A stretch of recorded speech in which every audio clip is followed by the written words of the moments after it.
Saudara Muhammad Ilham Akbari dengan saudara Yuli Rahmadi ya. Ya. Motivasinya apa kalian mendaftar menjadi pasangan calon ketua dan wakil ketua?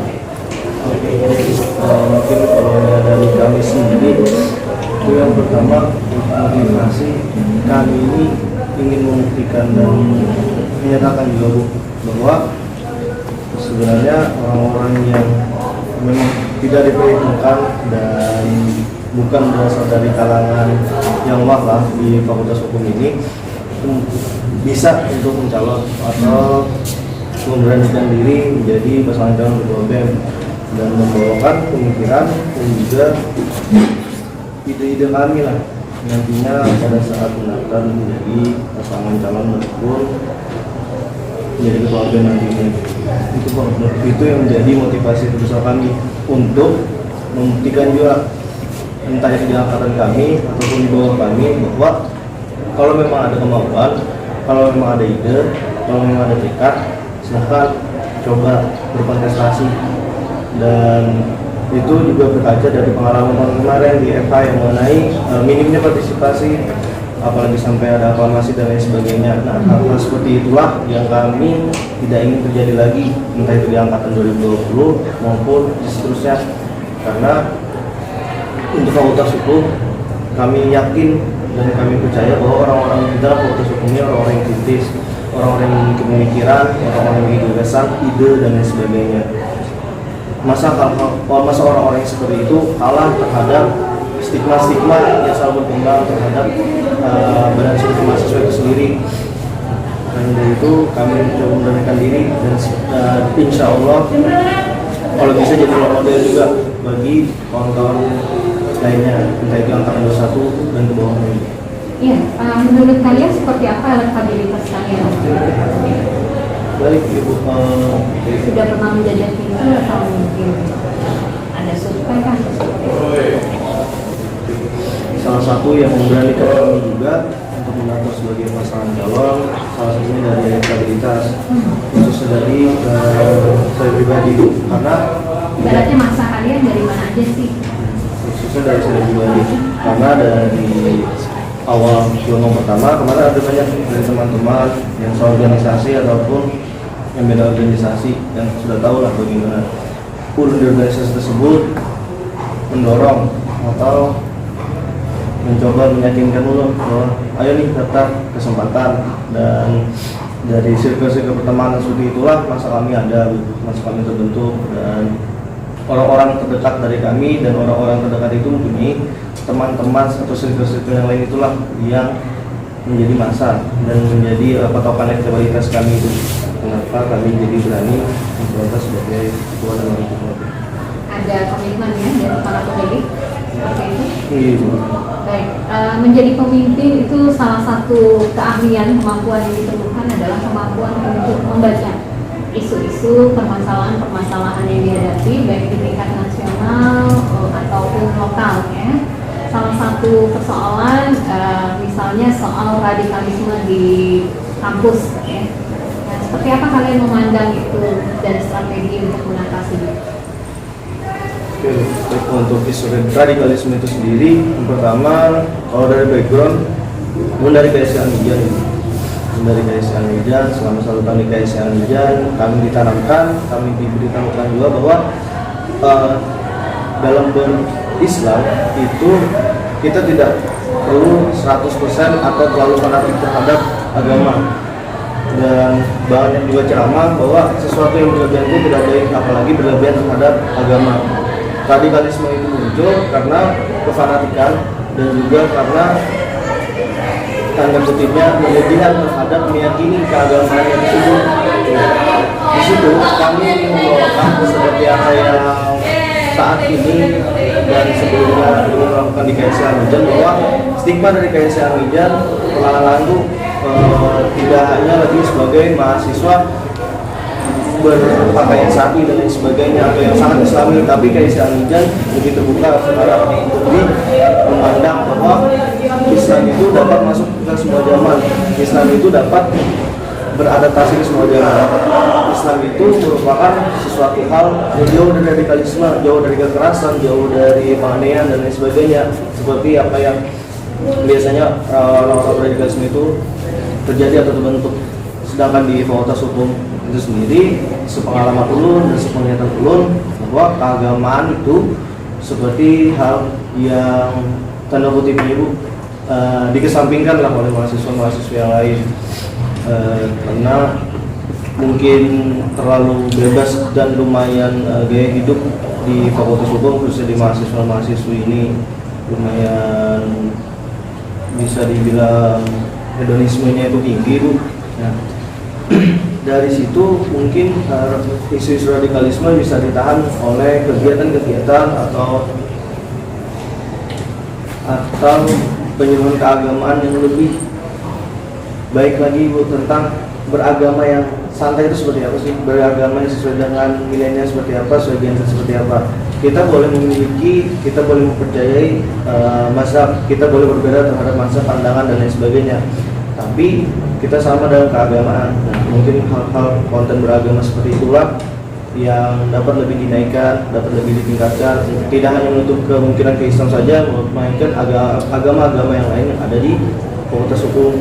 Karena belum ada bertemu dengan kawan dari Hindu, kawan dari Buddha, Kristen dan Katolik. Nah, kalau bisa Fakultas Hukum ini jadi role model lah tentang toleransi beragama itu seperti apa, tentang keberagaman beragama dan hidup di Fakultas Hukum itu berdampingannya seperti apa.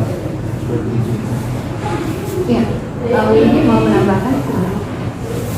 Mungkin dari kamu sebetulnya. Kalian ini kan dua-duanya berasal dari kalau itu lihat pengalaman organisasi ya, dari organisasi keagamaan. Nah, di satu sisi menjadi pemimpin itu artinya mengayomi semua. Nah, apa yang akan kalian lakukan agar kalian tidak akhirnya terjebak kepada kritisasi misalnya ya kepada organisasi? Program-program apa yang akan kalian jalankan jika kalian nanti terpilih menjadi ketua BEM dan wakil ketua BEM?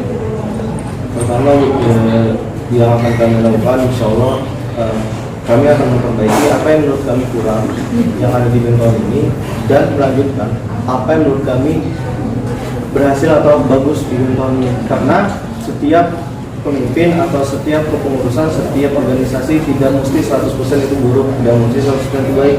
Ada hal yang baik dan ada hal yang buruk. Itu dulu yang kami perbaiki dan kami benahi. Dan mengenai isu dari latar belakang organisasi kami yang sama, nah kami itu akan mencoba mencakup dan membawakan program-program kerja atau hal-hal dari badan seperti mahasiswa itu yang lebih merangkul ke semuanya Ibu, yang lebih mencakup ke seluruh kalangan mahasiswa dan mahasiswi, tidak hanya organisasi melainkan juga kawan-kawan yang non organisasi. Karena yang kami lihat untuk mahasiswa Fakultas Hukum itu sendiri di kampus selain di Banjarmasin atau di UMM itu mereka lebih banyak tertarik dengan kegiatan yang bersifat kepanitiaan untuk menambah SKP, SKKM dan pengalaman dari mereka, karena kepanitiaan tersebut miniatur lah dari organisasi untuk orang-orang yang tidak mau terikat dengan organisasi. Nah, mungkin lebih banyak kegiatan-kegiatan yang mengajak peran dari kawan-kawan mahasiswa-mahasiswi, entah itu yang berskala untuk fakultas hukumnya ataupun yang berskala nasionalnya nanti Ibu, yang lebih mendorong mengenalkan fakultas hukum ULM ini tidak hanya di Kalimantan Selatan maupun juga di luar Kalimantan Selatan. Ya, salah satu poin yang penting di Direktorat Pendidikan Tinggi itu ada yang namanya indikator kinerja universitas. Nah, apa kira-kira peran yang bisa dilakukan oleh organisasi, oleh BEM untuk mendukung agar indikator kinerja universitas itu bisa tinggi?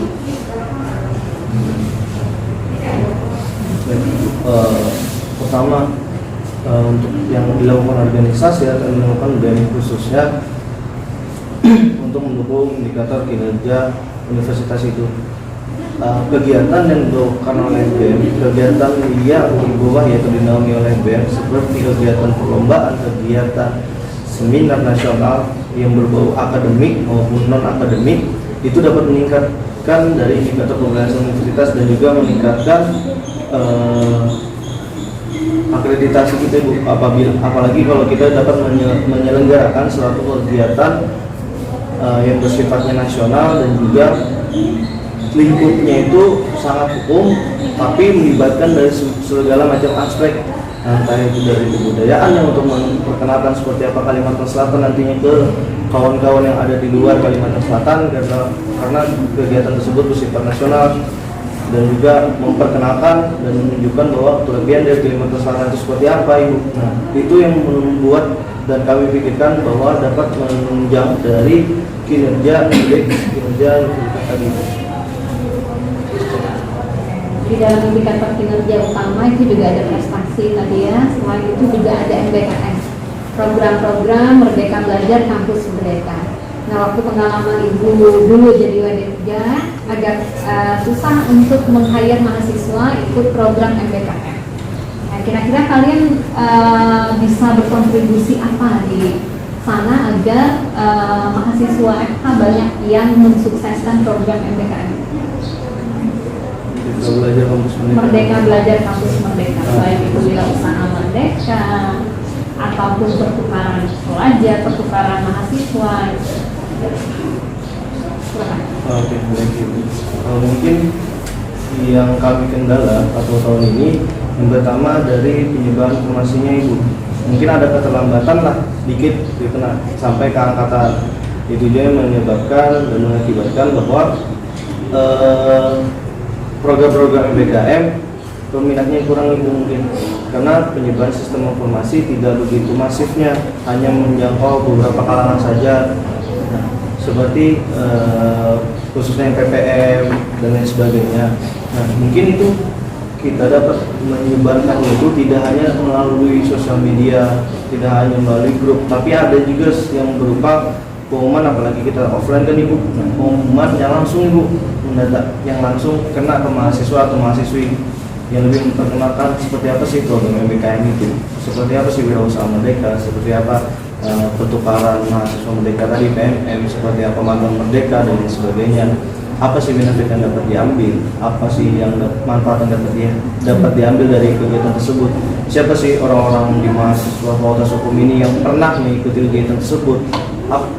Testimoni seperti itu yang dapat menunjang banyaknya ikut dari program kegiatan MBKM tersebut, karena realistis bagi seorang mahasiswa dan mahasiswi, kalau kami tidak tahu benefitnya, kalau kami tidak tahu keunggulannya, dan kalau kami tidak tahu siapa yang pernah ikut itu dan apa yang dia rasakan, itu juga yang membuat partisipasinya itu mengurangi Bu, partisipasinya menurun, karena nilai plus dari kegiatan tersebut banyak yang tidak mengetahui secara menyeluruh dan secara nyata gitu. Selain dari pamflet dan juga informasi yang disebarkan melalui media 3 maupun melalui ketua-ketua angkatan. Nah, baik, terakhir ya, ini soal permasalahan yang dihadapi generasi muda dan khususnya di lingkungan kampus, soal bullying, soal kekerasan seksual, kemudian soal LGBT.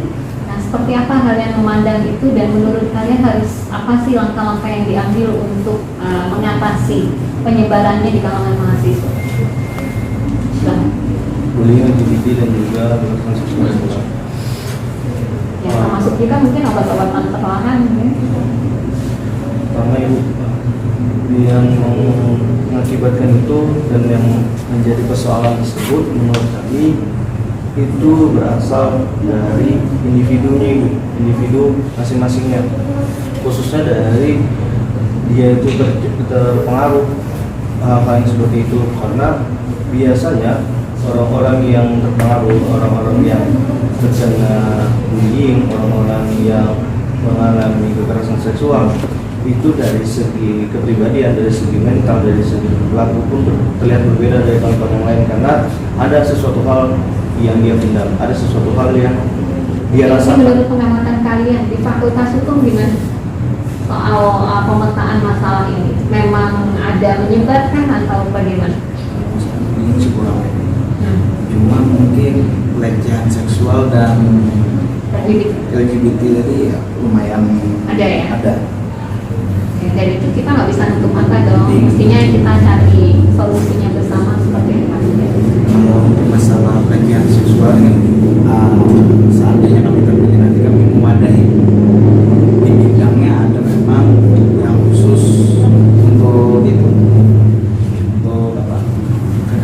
seksual itu. Jadi apabila ada mahasiswa yang merasa terlecehkan dan lain-lain bisa melapor ke situ.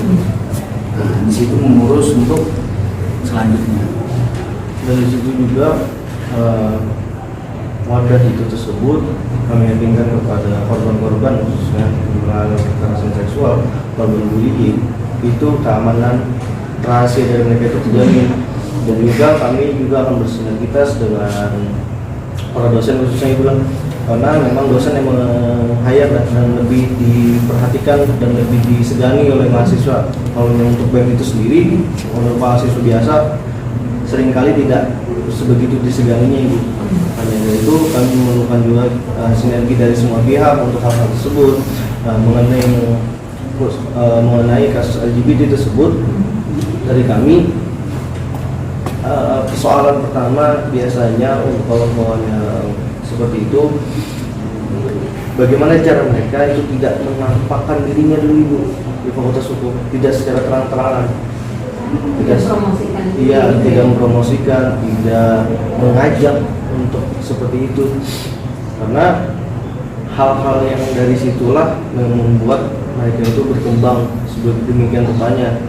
Dan kajian mengenai hal tersebut menurut kami hal yang sangat sensitif Ibu, apalagi di zaman sekarang ini. Dan ada beberapa hal yang memang tidak bisa dikatakan dengan norma-norma keagamaan dan juga norma-norma ketimuran, khususnya yang begitu tersebut. Jadi pemahaman-pemahaman seperti itu, cara persuasif dari orang-orang yang tidak itu dulu mencegah supaya mereka tidak masuk ke dalam golongan atau kawan-kawan yang sudah termasuk atau termasuk dalam LGBT itu.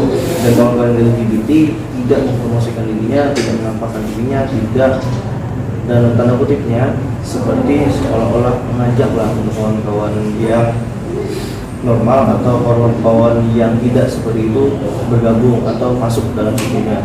Karena tidak hanya di Fakultas Hukum, mungkin itu bisa jadi di lain itu mereka gampang terpapar, terpengaruh dari hal seperti itu, yaitu di pertemanannya atau di mana.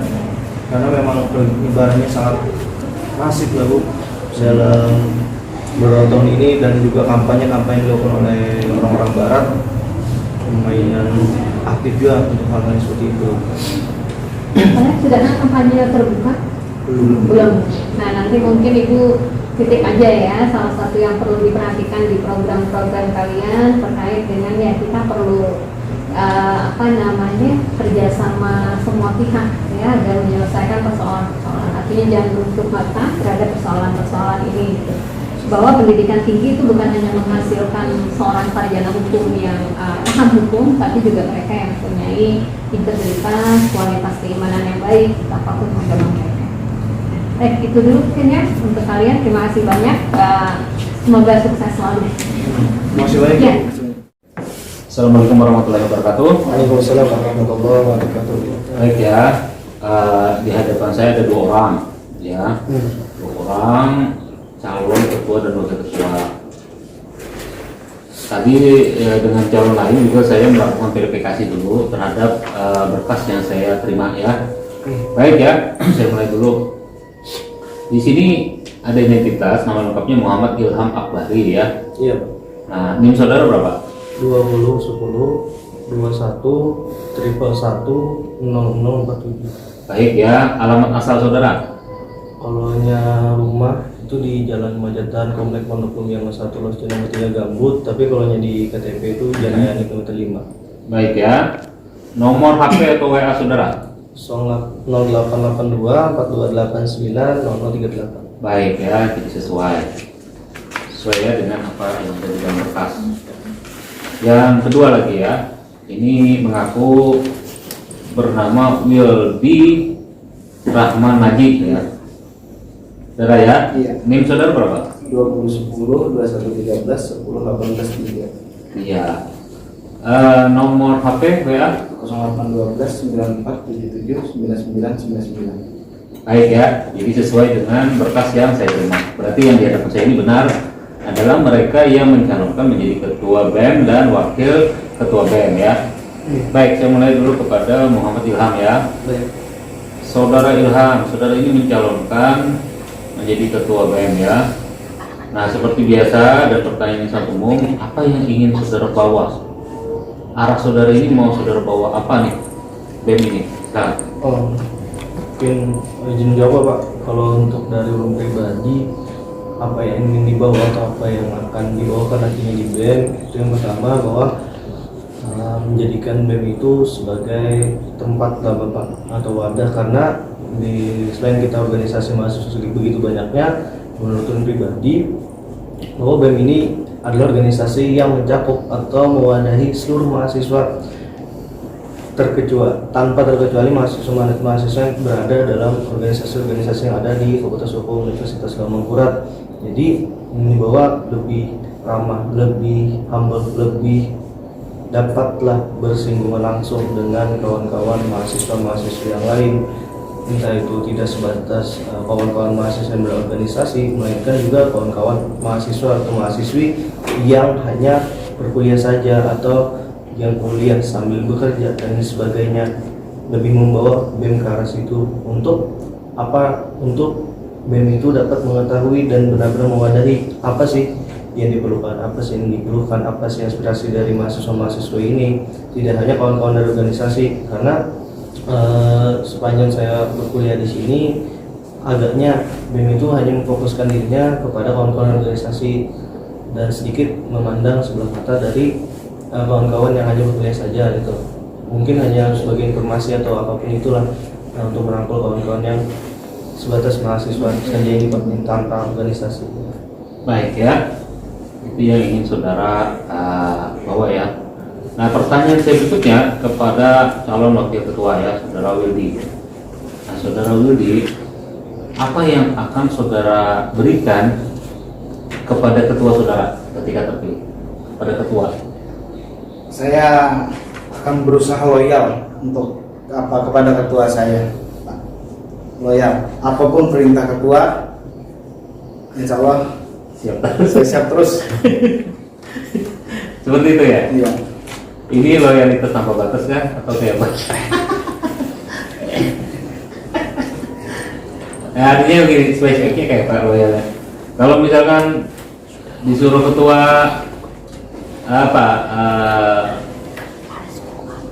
terjun ke sungai, terjun lagi ya? Tidak, Pak. Nah, tidak kan? Cuma kan ya loyal sesuai peraturan juga, Pak. Iya. Nah, membantu ketua dalam segi aspek apa yang dibutuhkan ketua. Iya. Saya mencoba melengkapi ketua itu sendiri, Pak. Mengkapi lah. Iya.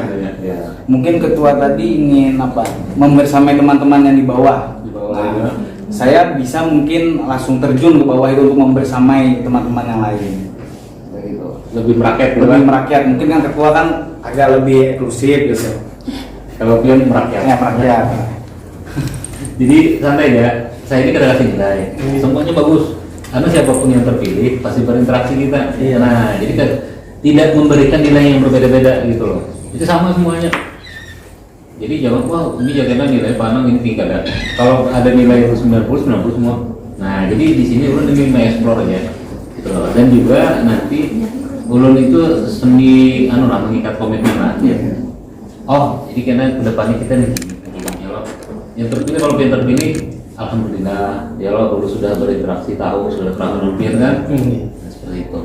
Nah, kemudian lagi ketua lah, calon ketua Ilham Akbari, apa yang ingin ketahui tentang BLU?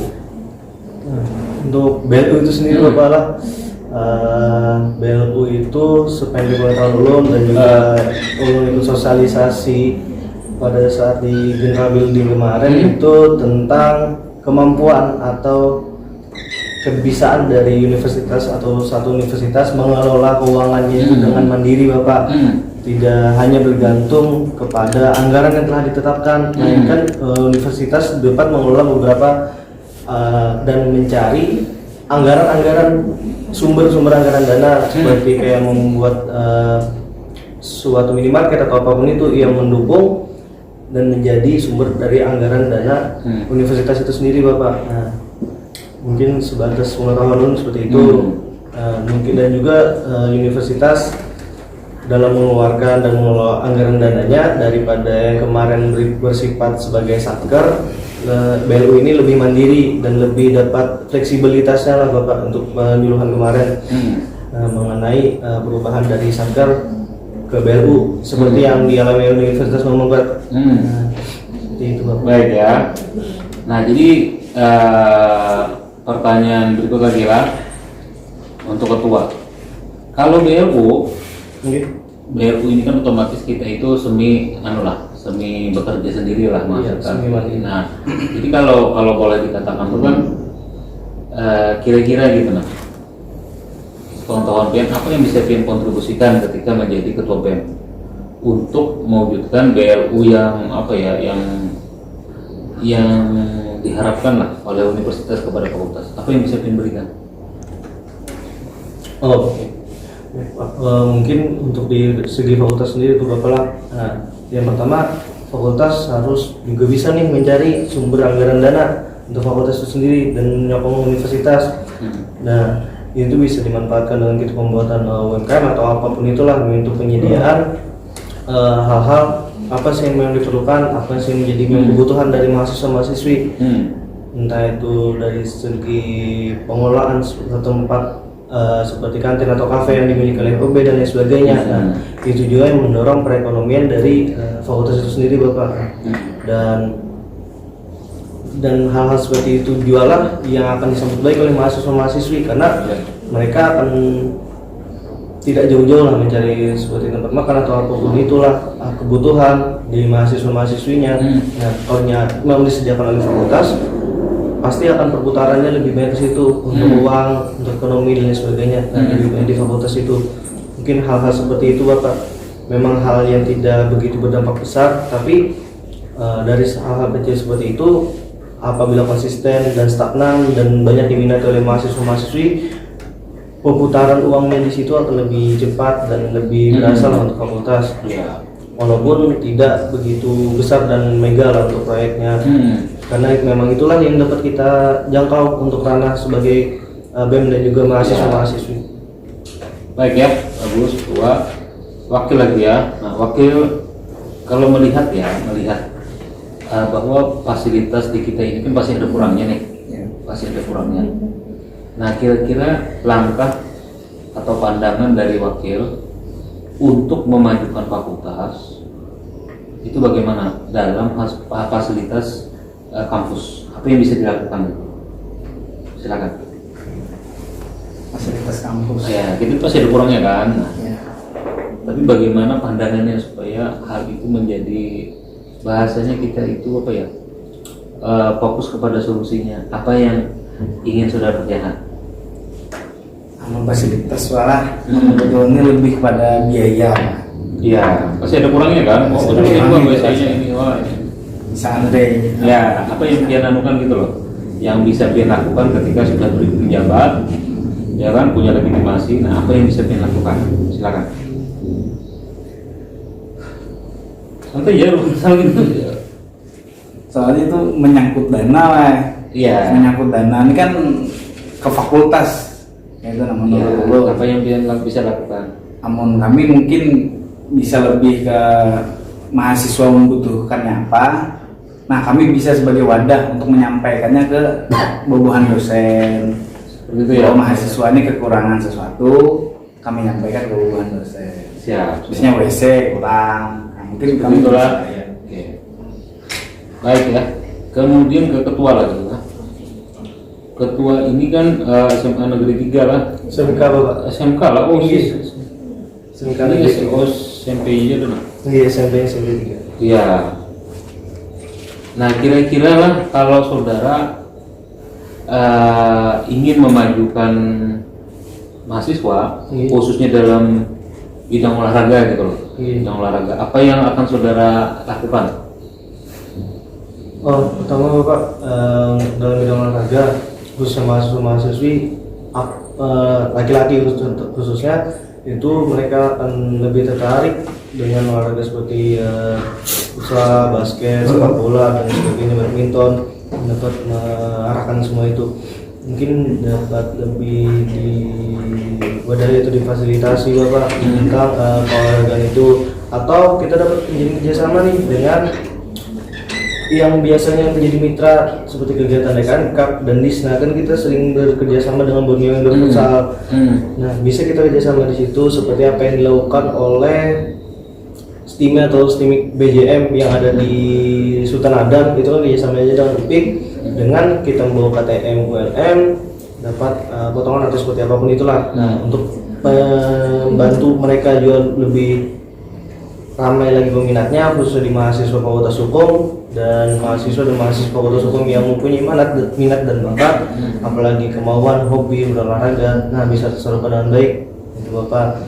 Nah, mungkin layaknya kita juga perlu Bang di fakultas ini atau di universitas lah khususnya Bapak, tempat untuk kita olahraga itu Bapak. Nah, karena memang di Universitas Demokrat sendiri kita minim selain yang ada di FISIP kalau tidak salah, sama yang di lapangan tenis dekat Paskas itu. Nah, itu sih memang kita kekurangan dari sarana prasarana, selain sarana prasarana pendukung seperti WC, kebutuhan dan sebagainya, tapi kebutuhan seperti kita olahraga selain jogging itu memang diperlukan lah untuk di fakultas atau di Universitas Muhammadiyah itu sendiri pada khususnya. Baik ya, Muhammad Ilham, saya wakil lagi ya. Nah, saudara wakil ya, misalkan kita ini kekurangan tempat parkir ya, kekurangan tempat parkir, banyak kan membludak segala macam. Nah, kira-kira kalau mengeluh ke BEM, apa yang bisa BEM lakukan selain menyuarakan gerakan? Nah, kreativitasnya Menertibkan Pak. Soalnya kan parkirnya kan terkadang ada yang sembarangan Pak, lawan ya masih ada rongga-rongganya. Nah kan di situ kan kita bisa sebagai BEM itu kan menertibkan. Kan di situ juga sudah ada paman parkir, mungkin bisa lebih didempetkan lagi, dirapikan lagi Pak. ya, artinya begini, artinya apa sih langkah realnya misalkan apa yang bisa dilakukan BEM? Apa? Nah, ini kan menguji kreativitas. Banyak sebenarnya yang bisa dilakukan. Nah, ketua betul. Kira-kira apa? Nah, untuk parkir itu sendiri. Iya, untuk bagaimana parkir itu menjadi kada semrawut gitu. Ya, pertama lahan itu sendiri Bapak, karena bisa kita lihat untuk lahan parkir mahasiswa dan mahasiswi itu hanya terfokus ke di musola sini, atau kalau banjir di mana namanya di dekat parkiran mobil. Nah, sedangkan kita ada di Fakultas Hukum ada beberapa tempat yang memang kosong dan lahannya itu dapat diberdayakan atau dipergunakan yang dilepas di luar dari lahan parkir untuk para dosen. Nah, jadi bisa dimasukkan di situ Bapak. Dan seperti apa yang disampaikan oleh Willy tadi, penertiban dan bagaimana parkirnya itu sistematika sedemikian rupanya harus diperhatikan juga Pak, diingatkan, entah itu memasang rambu parkir atau ada yang garis-garis parkir itu Bapak. Nah, garis-garis parkir untuk pemetaan atau memetakan tempatnya itu. Nah, selain juga tadi mengusulkan ke dekanat apalagi mengenai kelayakan tempat parkirnya. Ya, karena kalau misalkan kita sudah yes gitu kan, sudah ada gitu loh. Ya. Ke dekanat sudah ada dari BEM sendiri gitu. Apa kira-kira yang dulu ini ya? Tadi kan sudah tadi. Nah, itu apa yang bisa dianukan gitu? Nah, belum gambar lah, kalau kasih gambaran. Kenapa BEM rambu-rambu? Nah, itu ditulis di situ. Olah, misalkan rambu-rambu di situ kan, tertibkan ini satu. Kemudian kasih peringatan kalau misalkan ada dua yang parkir sembarangan, kenapa kan kita foto masukkan di Instagram BEM. Nah, gitu kan? Ada efeknya loh. Jadi bagiannya, nah itu loh sebenarnya. Itu yang bisa bahasanya itu kan secara psikologis kadang-kadang ada nyaman orang. Jadi berikutnya ada nyaman aja. Kemudian kita masuk ke IG aja gitu lah. Masuk IG. Nah, itu cara praktisnya gitu loh. Ya loh, kalau kita minta bantuan tuh sudah yes, itu pasti sudah ya loh. Nah, tapi dari BEM-nya ada kreativitas. Jadi intinya lah BEM itu melakukan sesuatu yang out the box berpikirnya gitu. Ya. Efeknya kita ada media IG misalnya, IG. Nah, apa itu kadang dimanfaatkan untuk apa? Untuk tadi bahasanya penegakan hukum. Kita penegakan hukum lah artinya supaya orang tertib dan sebagainya kan. Nah, kita olah rambu-rambu atau berapa. Nah, apabila ini akan kami tayangkan di IG. Nah, ya Rasul ada anu Jepang sebagai anu aja itu. Bukannya kita mengadu badan untuk menertibkan itu bagus saja. Nah, Mas Ulun itu jadi BEM itu kita kreatif, ya kan kadang-kadang mohon maaf Bang, pasti ada kurangnya. WC pasti ada kurangnya, pasti ada kurangnya. Tapi bagaimana BEM itu menimbulkan gitu nah, menimbulkan atau menciptakan hal-hal yang out the box tadi gitu loh. Out the box itu artinya pemikiran yang sebenarnya ada tadi lo, misalkan tadi lo parkir salah sebagainya, biar foto. Nah, inilah rapikan deh ini. Sumpah begini, ya lo. Dan itu perasaan ada melanggar juga. Contoh misalkan apalagi gitu nah, supaya orang itu bahasanya tertib lah, tertib.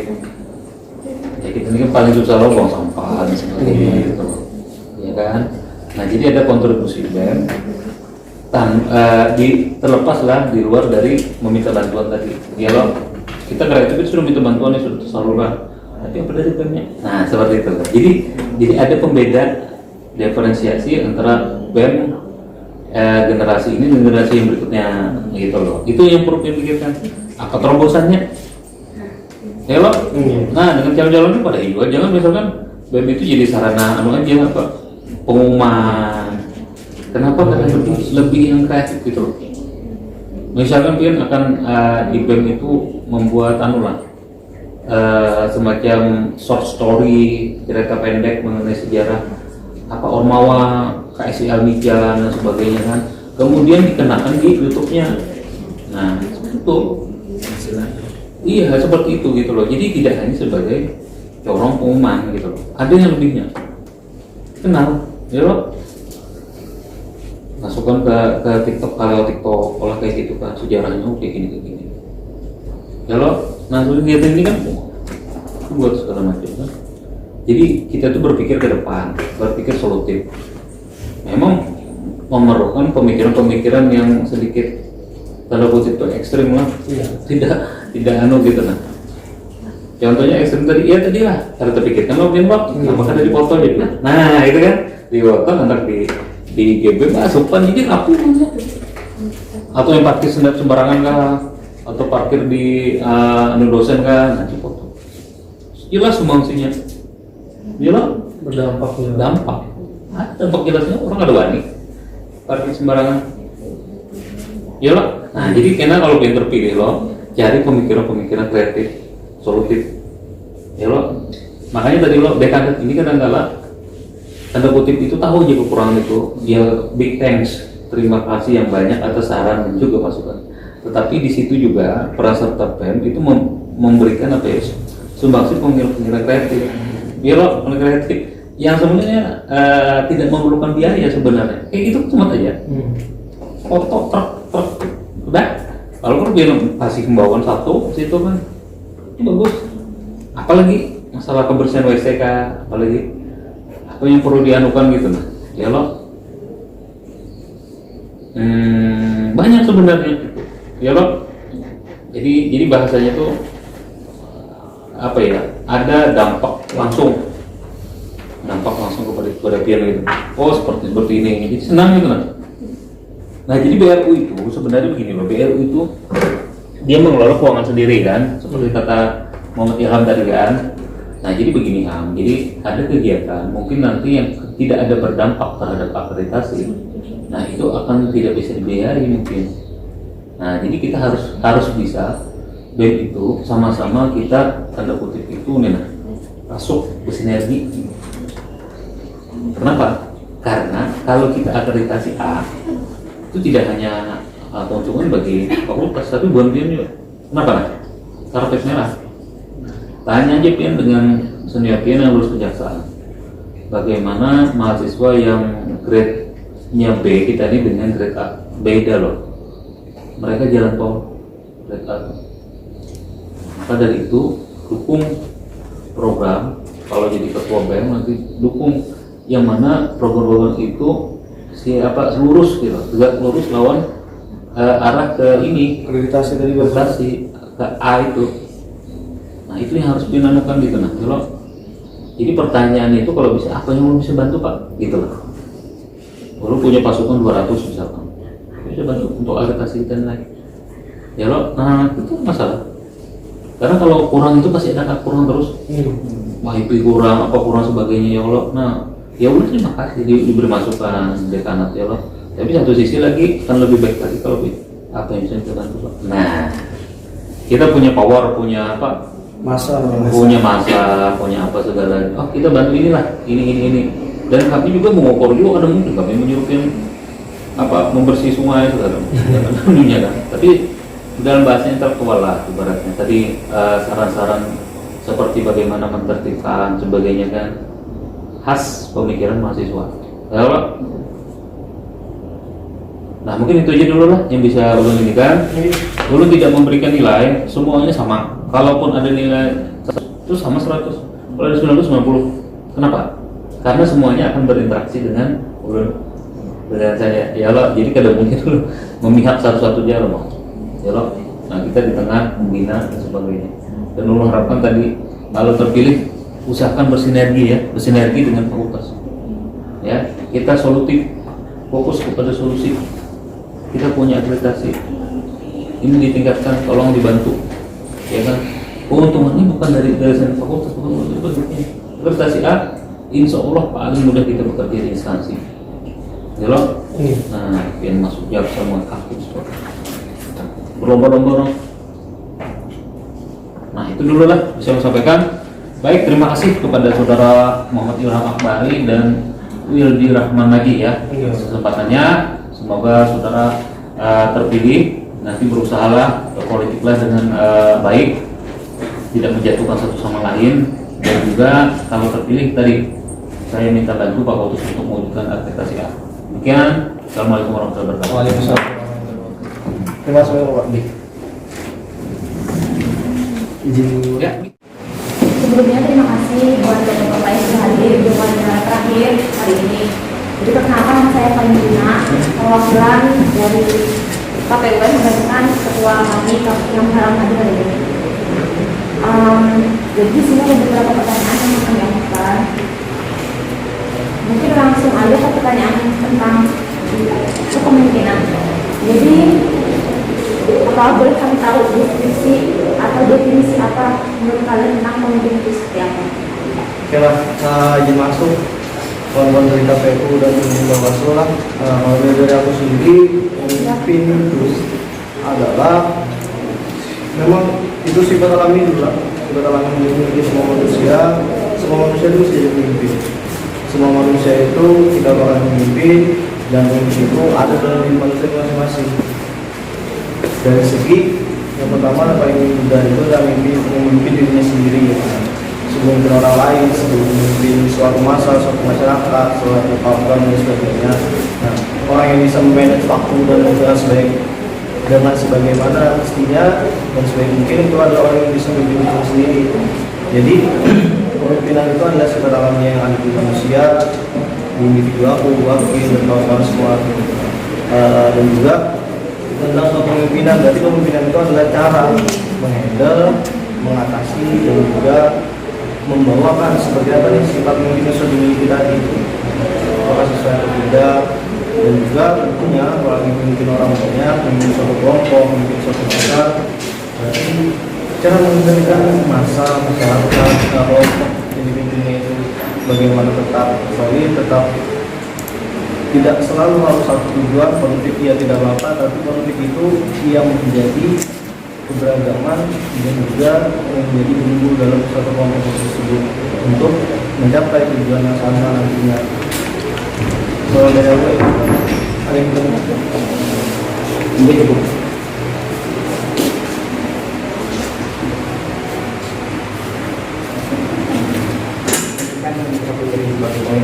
Iya, terutama kita sebagai mahasiswa ingin menanyakan sekiranya kalau bicara tentang sebagai seorang pemimpin dalam memimpin apa yang kita pikirkan, bagaimana memanajemen antara organisasi dengan akademik biar kedua-duanya bisa balance. Oke, yang pertama kalau dari aku pribadi lah organisasi dan akademik. Dari aku inti itu memang sudah organisasi dari semester 1 atau semester awal masuk. Nah di situ sudah ada bayangan nih bagaimana menyumbangkan keduanya. Tapi kan itu jauh berbeda apabila nantinya terpilih menjadi ketua BMK lebih banyak tanggung jawabnya, lebih banyak yang harus dipikul lah, yang juga situ. Pertama, manage dulu ilmu akademik, apa sih matkul yang kira-kira ini dapat bisa dihandle dengan sedemikian rupanya, apa sih matkul yang memang aku menjaga di situ, apa sih matkul yang menjadi kekuatan aku di situ, maksimalkan di situ. Untuk matkul yang lainnya mengikuti gitu. Nah, tidak harus sepower dia matkul aku suka dan aku kuat di situ, karena nilai matkul yang kuat itu sedikit banyak kan bisa lah mendongkrak matkul yang lain, dan matkul yang lainnya biar standar gitu. Karena dalam hal itulah dituntut, kalau dari aku itu tidak manajemen waktu lah atau tidak manajemen apapun, tapi manajemen diri, bagaimana mengatur diri itu sebagai posisinya, sebagai mahasiswa seperti apa, sebagai seorang yang organisasi itu seperti apa jalannya. Nah, itu yang harus kita atur dengan sedemikian banyak. Jadi insya Allah dan sejauh ini akademik dan organisasi itu berjalan beriringan Pak, seimbang ya benar, dan masih di dalam alhamdulillah batas wajar normal.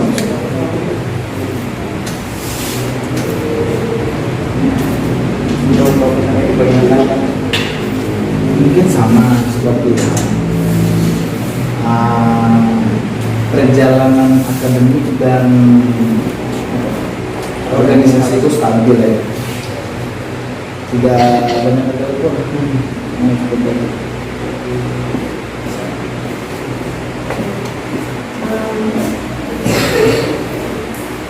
Terkait suatu mungkin kita nggak tahu hasilnya seperti apa.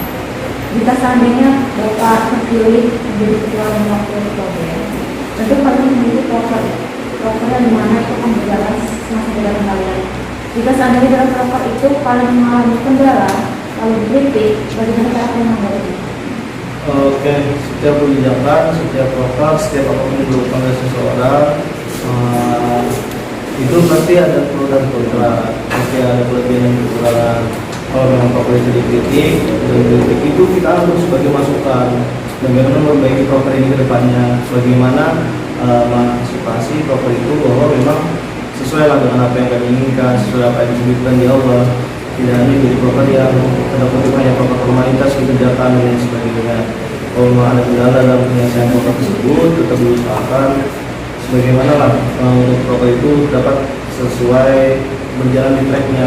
Kalau memang tidak bisa menjalankan suatu proker tersebut, tidak usah dipaksakan, dikat aja gitu. Kalau memang tidak bisa dihandle dan tidak bisa dilakukan proker itu, buat apa kita memaksakan suatu hal yang sudah kita jauh dari perhitungan yang kita bisa dapat, yang bisa kita lakukan, laksanakan, apalagi jauh dari tujuan awal, kan sia-sia gitu. Nah, jadi juga dikat aja, dipotong aja. Untuk masukan kendala itu tidak bisa dikontrol. Yang bisa kita kontrol adalah apa yang kita lakukan. Sedangkan respon itu dari eksternal. Tentunya apapun dilakukan kalau bisa proker tersebut menyenangi atau membuat senang semua orang. Pasti ada orang yang kritik, pasti ada orang yang melihat secara kekurangannya. Itulah manusia, hidup sosial, saling mengkritik, saling memberikan masukan satu sama lainnya.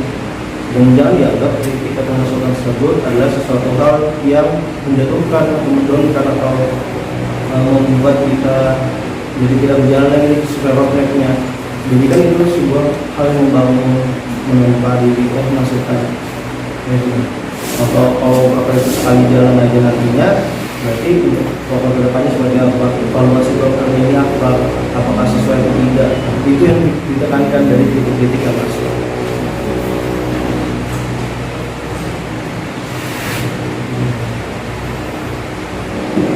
Berarti bagian dari program ya Pak, ini ibaratkan Pak, misalkan nanti jika terpilih nanti saudara bawa sekalian, bagaimana cara kemungkinan Anda dalam merangkul mahasiswa yang dimana misalnya dalam bidang akademiknya yang mendukung kemajuan akreditasi kampus? Akreditasi lah, perlu kita lagi dan perlu kita lakukan juga memang hal-hal seperti MBKM ini mendukung akreditasi akreditasi kampus, kegiatan yang bersifat akademisi, perlombaan dan lain sebagainya. Nah, itu menjadi seperti mereka akan membuat akreditasi kampus yang kita memperkenalkan lah kampus ini seperti apa nantinya, apalagi nanti perubahan dari Sabtu menjadi budaya luar. Nah, itu sangat diperlukan di sekitar fakultas hukum. Bagaimana caranya untuk mahasiswi fakultas kegiatan seperti MBKM akan dibicarakan lagi lah, sosialisasi seperti apa sih tahap kreatif supaya mahasiswa yang tertarik untuk kegiatan tersebut, kemudian perlombaan mendukung akreditasi dan yang bisa dilaksanakan tanpa kita harus memaksakan suatu keadaan untuk menjadinya dan melaksanakan kegiatan tersebut. Seperti kayak kegiatan perguruan tinggi lah, pendidikan, pelatihan, hal-hal dari itulah yang harus diramu dan dirasakan atau diprogram. Kemudian yang sendiri tidak hanya membangun sendiri, tapi juga kawan-kawan organisasi perlu juga ada SKPI, juga SKPM dan sebagainya. Tidak hanya dari seminar atau pimpinan, dari situlah nanti yang mendukung akreditasi kampus. Karena kan dari jawaban Bapak tadi kan ada tuh yang mahasiswa yang tidak ikut organisasi sering disebut apatis. Bagaimana pendapat Bapak terhadap pernyataan seperti itu? Kawan-kawan yang tidak ikut organisasi juga banyak. Ada yang mau kerja, ada yang memang fakultas hukum ini sudah merencanakan dia nantinya ada komisi dan lain sebagainya. Nah, ada juga yang memang fokus kuliah saja lah, kemudian pulang kawan-kawan atau orang yang seperti itu bisa kita rangkul dari kegiatan yang mendukung hubungan soal mereka, karena tujuan mereka ini kan akademis.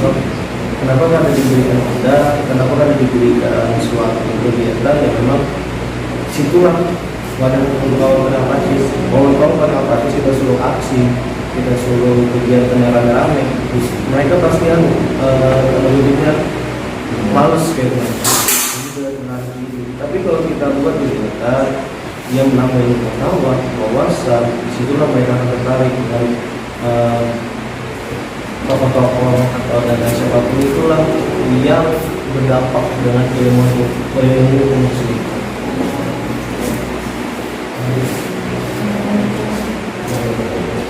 Mungkin ada yang tadi ya Pak. Jadi seandainya suatu saat kalian yang terpilih, lalu ada anggota kalian yang melakukan suatu perbuatan yang menjelekan lembaga instansi khususnya BEM, membawa nama baik, membawa nama buruk fakultas universitas. Menurut Bapak, gimana cara Bapak buat menindak anggota tersebut?